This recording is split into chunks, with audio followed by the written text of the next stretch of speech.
Ladies and gentlemen, welcome once again to the YouTube channel grecochess, a channel where I share with you various aspects of the game of chess. My name is Harry and I'm going to be your host. If you've seen the previous videos, you know that I'm organizing an online tournament in chess.com called grecochess with 16 participants, divided into 4 groups of 4. The top one from every group advances to the final. And until now, we already know 2 out of the 4 finalists. And in the group where I participate, group number 3, it comes down to 2 players, myself, theharry from Greece, and deleigne from Hungary. We've won against the other 2 players, and everything depends on the 2 games between us. In the game that I played with the white pieces, I won, and so it comes down to the last game that I have the black pieces and deleigne has the white. If deleigne can win, we both advance. If I can get at least a draw, then I advance. Let's see what happened in this last game that was just concluded. Let me start sharing my screen with you.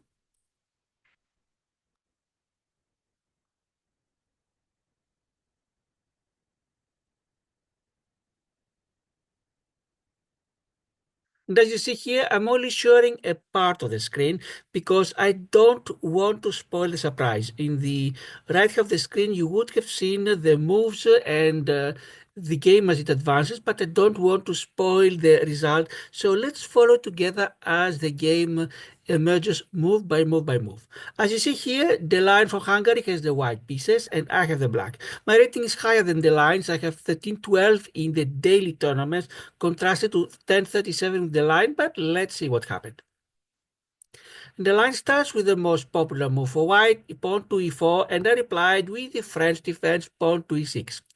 To e4, the most popular replies are either the French pawn to c5 or the symmetric pawn to e5. The French is the third most popular, but I use it because I'm more familiar with that, and because when I'm white, I don't like when black replies that way, the French. Too much pressure on white. Knight f3 for deleigne. Usually when you start with pawn to e4, most of the times the knight goes to a 3-second move, and I reply with pawn to d5, exerting pressure on the e4 pawn. Next move, we change on d5, and until now we had 3 book moves. Book move means that we are following the theory, what the theorist has to say. By the way, on the left part of the screen, you'll see whom the computer thinks is doing better. The computer is stockfish 16. You see here 0.1, meaning computer thinks that white is slightly ahead by 0.1. If the computer thought that I was better, you would have seen a number here at the bottom left. Next move, bishop to e2 for deleigne. Computer would prefer move pawn going to h3, basically to block my bishop going to g4, but even that thinks it's an excellent move. Deleigne develops his bishop. And I reply with a knight going to f6. I develop my own piece. Kingside castling for deleigne, and bishop to e7 for me. We completed the first 5 moves, and computer thinks that deleigne is ahead by 0.1. Until now, all our moves have been book moves, 3 of them, 1 the best and 1 excellent. So things are going quite well for both of us until now. Let's see how game continues. Pawn to d4 for deleigne. Of course, in the beginning, the opening is still going on, even though we are out of book. You try to develop your pieces and control the center. Pawn to c5 for me. Try to challenge the d4 square and the d4 pawn. We exchange on c5. And if you are careful, you'll notice that I already have an isolated pawn. The IQP, the isolated queen's pawn. This is a pawn of d5. Usually you don't like to have isolated pawns because the opponent will throw all their pieces to win this pawn, and I don't have any pawns to defend it. I must dedicate pieces of my own to defend it, and these pieces cannot participate in anything else. So this is not a good sign for me, even though the computer just gives a very small advantage for my opponent. Knight to c3 develops a knight. The computer would rather have the bishop go to g5 and pin my knight on f6. Kingside castling for me. So both sides have castled king size. Knight to b5 for deleigne. Once again, the computer would rather have him pin my knight. What is the line hoping? If he can bring his bishop to f4 and then it becomes the landlord bishop, then the knight can go to c7 and attacks my rook. This will take 2-3 moves. Of course, it better be careful before it happens, not wait for the last moment when it's too late. How do I reply? I don't like the knight on b5. Pawn to a6 to force the knight to move. And where can it move? It cannot go, of course, to d6 or c7. My queen will grab it. It has to go back. Knight goes to c3. The computer would rather have the knight go to d4 in the center, but even that is okay move. And I want to stop the bishop, the dark-colored bishop of my opponent going to g5 and pinning my knight. That's why I sent my pawn to h6. So we completed the first 10 moves, and the computer thinks now that I'm ahead, even though by just 0.3. The computer would rather have me, instead of stopping the bishop going to g5, to push my pawn to d4. But one has to be very careful when pushing the pawns, because pawns cannot go back. If I push to d4, yes, it attacks the knight on c3, but it creates a weakness on the square e4. And once the knight goes there, it will attack my bishop on c5. That's why I didn't play that. Bishop to b4. This becomes now the landlord bishop. And let me read what the computer coach has to say. There is an artificial intelligence generated computer that comments of every move, and we'll start reading the comments. The comment says they bring out their bishop, increasing their control over the center. My bishop goes to e6, develops the bishop and attacks the center. Both of us want to develop our pieces as fast as possible and control as much of the center as possible. Knight to e5. Even though the computer would rather have the queen to d2, the comment says they made one of the top moves in the position. I reply knight to c6 because I want to challenge the knight and perhaps exchange them. I don't like having a knight on my half of the board. The comment says the following. You offered your opponent the chance to trade off equal material. Equal, yes, but the knight on e5 is way more dangerous than mine on c6. That's why if I can exchange it, it would be great for me. So my opponent either needs to start the exchange himself, or let me exchange, or send the knight back. The exchange pieces of equal values in the computer. Yes and no, but as I mentioned, my knight was less powerful than his knight on e5, and for him to start, what is going to do? I'm going to, let me tell you before I do the move, and you know what I'm going to do. I'm going to use my b7 pawn to take the knight on c6. I'm going to strengthen my pawn on d5. It will not be isolated any longer. My opponent is deprived of a knight on my side of the board. And my knight can only move to one move, so I'm going to take it back. And of course, the best move, no other choice. Any other choice, I would be down at least a piece. The game goes on. I have a small advantage, as you see, but not enough yet to decide the game. And now, the line sends the pawn to a3. Excellent move to the computer. What he may want to do is, they played one of the best moves here, says the comment. What they may want to do is push the pawn to b4 and force my bishop on c5 to change square. And definitely my bishop cannot go to b4 to attack the knight on c3. Bishop to d6. You move your bishop to a better place, allowing to control more squares, although they only give it good. Why do I do it? If I can exchange the bishops, the dark colored bishops will be great, because the bishop on f4, the landlord bishop, controls too many squares in my area. And if my opponent is not careful, this bishop on f4 is not protected and they grab it for free. But finally we exchange moves. Let's see what the computer says. For my opponent said this is a fair trade, and myself said a logical capture. So we completed the first 15 moves. I have a very small advantage of 0.2. I don't have an isolated pawn any longer, although you may see that I have 3-point islands. h6, g7, f7 is one. D4, D5, C6 the second, and A6 the third. While my opponent has only two islands. A3, B2, C2 is one of them. F2, G2, H2 is the other one. My pawn on A6 is isolated. For now, this doesn't mean too much, but if we go to the ending, that can prove to be crucial. In the ending, when everything else is straight away, what is important is pawn structure and king's activity. Let's continue now. King's activity, of course, the both kings are on the G file, doesn't mean too much, but pawn structure, my opponent has a better structure for now. And after I mentioned the 15 moves, I am ahead by 0.2. The lion places bishop to f3, the long diagonal, and I need to be very careful about my rook on a8. Currently, there are two pawns in d5 and c6 covering my rook, but if these two pawns move for any reason, then my rook will be in danger. The last thing I need is suddenly out of the blue, out of nowhere, losing my rook on a8. And that's why before this happens, way ahead of time, I'm moving my rook to c8. So now it is not in the bishop's diagonal, the white bishop diagonal. It protects the pawn at c6 and has the option to exert more influence along the c file. Computer would rather have the pawn go to a5. But computer plays knowing what will be the best move from both sides, while I play with what I think is the most likely continuation of the game. Rook to e1 for the line. Computer thinks the best move. Yes, of course, from the f file it goes to the e file. That is open. No pawns on the e file.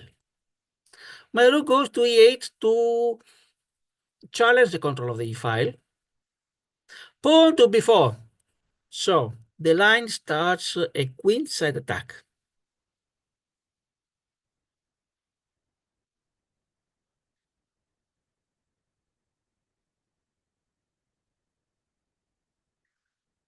My bishop goes to b5, threatening the pawn on c2. Of course, the queen covers it, but having a whole queen to cover just a pawn is a waste. So I'm hoping that by doing so, I can restrict the white queen.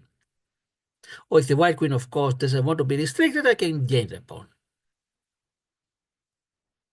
And here, until now, look at that. Until now, the advantage was very small. I had just 0.1 advantage. But now the computer thinks that this was a blunder. Of course, yes, you can see why it's a blunder. The line moves his pawn to a4. He wants to continue his queenside attack, but he forgets one little detail, and we're going to see what is a little detail that he forgot, and that's why I have an advantage of 2.4. Now, this is important. Advantage 2.4, meaning that if you don't commit any big mistake or a series of mistakes, the game most likely is yours. It's yours to lose. So first thing first, exchange the rooks. Why? I know I'm going to be ahead. Of course, I'm giving the e file to the line, but with a queen, not with a rook. And now I'm going to do the move I had in my mind. I grabbed the pawn at b4. So I'm a pawn ahead. Not only that, because I'm ahead, that's why I wanted to exchange material, because if you're ahead, you want to exchange pieces to reach a winning ending. What's happening is that the line, instead of having two pawn islands, has three of them, just like me, but I have an extra pawn. Let's look at the pawns. I have the extra pawn on the d file, which the line does not have. Other than that, everything is equal. Now, I need to be careful with my queen on b4, because if this knight on c3 goes anywhere and creates a threat, for example, if from c3 it will go somewhere and check my king, I lose my queen. But currently, no matter where the knight on c3 goes, I'm going to exchange queens. And if he puts it, for example, if he's greedy for the pawn on d5, exchange queens and then the win the knight. That is, but I need to be careful to make sure no such disaster ever happens. Let's see how game continues. Rook to c1 for the line. So the rook is covering the pawn on c2 and the queen is free, because you see until now the queen was not covering. My rook goes to e8 to challenge the line's queen, and of course the rook is protected by the knight on f6. Otherwise, if I put my rook on e8, I would lose it. And of course the line is not going to lose the queen. Move the queen to d2. Why to d2? Because it needs not to be on the e file, but also needs to protect the knight at c3 that has no other protection. Of course, another move would be to move the knight from c3 to e2 and have it pinned, but the line, rightly so, preferred to send his queen to d2.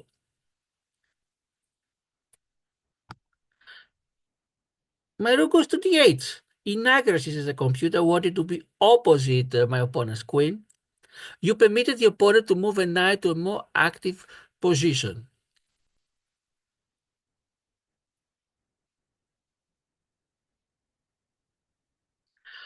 Pawn to a5 is my opponent's move the lines. This move left the pawn hanging. The computer calls it a mistake. And it is clearly because I'm going to grab a pawn. You captured the free pawn, so this is the second extra pawn I have. Not only that, now my pawn at a6 becomes what's called a passed pawn. There is no pawn on the a or b files opposite of that. It can only be stopped by pieces. Currently, there are quite a lot of pieces, but if we exchange and we go to an ending, the a6 pawn excuse me, can be crucial. Also, the 2-to-1 majority along the CD files, but especially the a6 will be alone. Next move, knight to b1. Perhaps the line was to exchange queens. This move breaks the pin of the knight, turning it into a defender for another piece. Perhaps, but when you're ahead, even though by 2 pawns, you want exchanges. Myself, of course, the trade of equal material, yes, but when you're ahead, you don't like queens. Queens can surprise you when you least expect it. Either the opponent's queen can create a dangerous attack, or you may blunder your own queen. But without queens, none of these two scenarios is possible. And of course, the line is going to take it. And what is the situation? I have the wonderful a6 passed pawn. Yes, still it's in the beginning. It needs a long way for promotion. I have these wonderful connected pawns on c6 and d5 that I can easily, if I can exchange the c pawns, I have a passed pawn along the d file. By the way, clearly captures is the thing. By the way, what's happening is back rank. I don't have a back rank problem because I have the square h7 for my king, the Luft, while my opponent still has not resolved the back rank issue. And 25th move for me, my rook goes to b8. A nice open file. No pawns there, no any other piece. And we completed the first 25 moves, and now my advantage is significant, 3.1. Which means it's my game to lose. I have to be very careless, commit a few blunders or quite a lot of mistakes for this to change, but these things have happened. So it's not time to relax. Knight to b3 for the line. What my plan was, if he didn't play this, put my rook on b2 and attack the c2 pawn twice by rook and bishop. He must need send his bishop back all the way. And if his rook, knight, and bishop are occupied with this c2 pawn, I can start pushing the a pawn. Computer would rather have the bishop go to d1, but I cannot blame the line for using the knight instead. But now this gives me the chance to win another pawn, because bishop takes the pawn. This move gives you passed pawn free to advance up the board. And the line decided not to use the rook to take the bishop, because then I can take the knight on b3.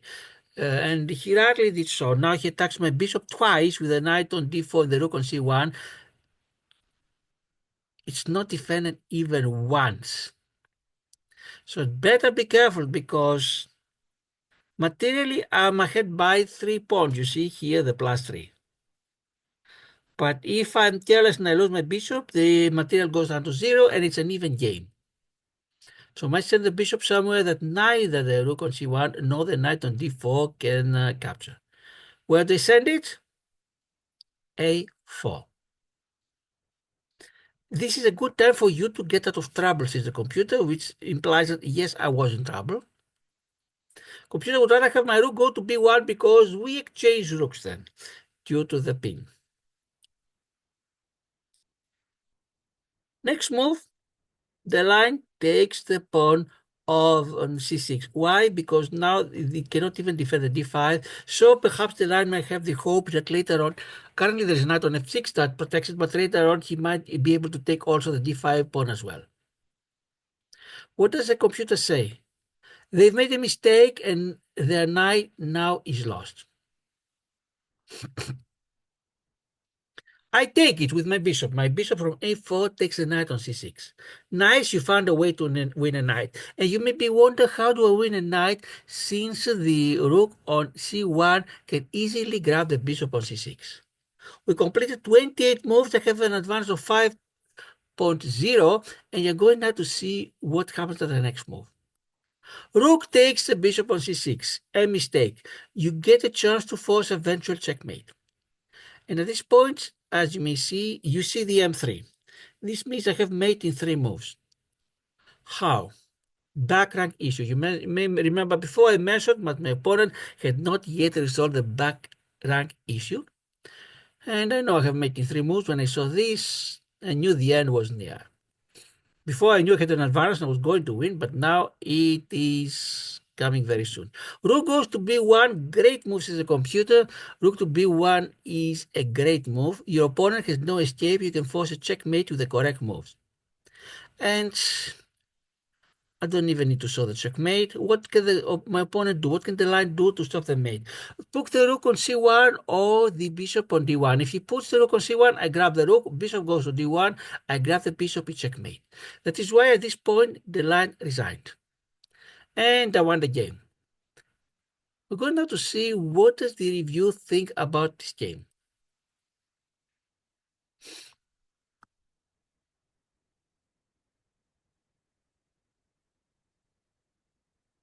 Let me share my screen once again.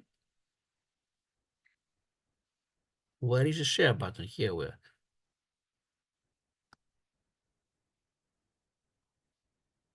Now here we want to share the entire screen. Let me share once again. Screen. Here we are. And I want to share the entire review screen. Yes, here we are. You see what it says here. According to the computer, you see that until this point, we're more or less even, and suddenly my advantage starts growing.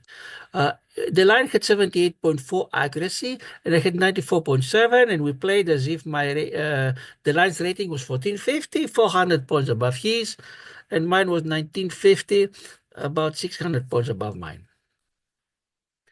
No brilliant moves. I had one great move. Best 11 for me, 7 for the line. Excellent 12 for me, 10 for the line. Good 4 for me, 1 for the line. Book 3 each of us. Inaccuracies 1 each of us. Mistakes 2 for the line and 1 blunder for the line. And this concludes the coverage of this game. And let's see what's happening in the grecochess tournament. Going to go to the tournaments. Grecochess. View all pairings. And you see that 3 out of the 4 groups have already been completed. Barak 7 from group 2, myself, the theharry from Greece, group 3, and my skin from Italy, group 4. The 3 of us have 6 wins in our qualifying games, and we have guaranteed advancing the final round. What remains, the only question is if Maxim Govorukha from the Ukraine will be able to advance. He's won all his 4 games until now, but hunting achievements, he has yet to play a move. In theory, if he could win enough games, he could advance. But let's see what's happening. He has used most of his vacation time until now. He has 7 days to go. So in about a week, we'll know if Hunting Achievements is going to participate or not. And as you may see from, if you look at the last time he joined was October 20. So for more than a month, he has not logged in chess.com. And we'll give him another week to end his vacation. We'll see until then. Otherwise, Maxim Govorukha is the one that will advance. And let's look at the other tournament organized by my subscriber.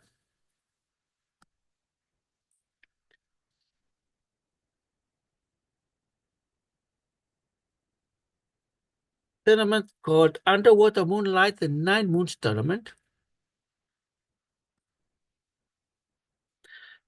We have completed 530 games, 118 remain, and as you may see from a brief look at Group 8 participate, to put it mildly, I am out of luck.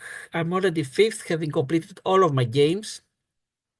With a lot of luck, I might make it to the fourth place, but that's the best can achieve. So since the only three first advance in Underwater Moonlight, I'm out. Let's see what's happening in the other groups, and we'll continue covering, even if I'm not there any longer. Group 1, Lotus Time Chess from Japan, leads 13.5 points. And Lotus Time Chess and Oli Kimbo from Australia, these two have guaranteed to advance. The third place is between Marco 1409 and Canon 1972. Group 2.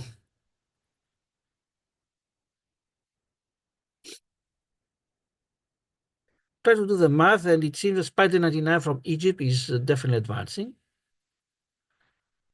Group 3, where my subscriber Zaniro from Italy participates. We have Maxim Govorukha from the Ukraine, 11 out of 11 wins, perfect score, and Vienken Vararans from the United States with 11 points are leading. Can anyone catch up with them? Maybe RMV 9827 from Mexico may tie, or AD12 from the United States if they win all their games. But it depends on how these two will do. If other than that, in the tie-breaking points, currently Silvio 8888 from the Ukraine is leading with 45 against Zaniro from Italy with 43, but this could change depending on the remaining games. Group 4, Iraq Lion, 11 out of 11. He and Maxim Govorokha are the two perfect ones, 11 out of 11. Group 5, Sinan Foof from Greenland, 14, has advanced. And there are two players that have almost advanced. Very few games remain. Group 6, this is the one where everything has been decided, although a couple of games remain. Mathis B 2008 from France, David 8 times 8 times 8 times 8 from Brazil, and Munja 44 from Croatia are the ones advancing. Group 7, General 66 from Uzbekistan is advanced 14.5 points. And Tragis from Brazil, 11.5, and Mobius from Nigeria with 11. Can anyone catch him? I don't think so. No, these three have already advanced. Group 8, my group, I am out. Completed all of my games with 7.5 points out of 16. We have Khaled Katab from Egypt leading with 10 points. And group 9, we have Steam Rocket from Australia leading. This is the current situation. And we'll continue with the Chessanity tournament. In the previous video, I presented the first out of my 3 games, 2 more games to go. And there's a Chessanity this Sunday. I'm planning to participate in the next one, the 85th. And there's a Queen Chess tournament starting this Friday. I plan to participate.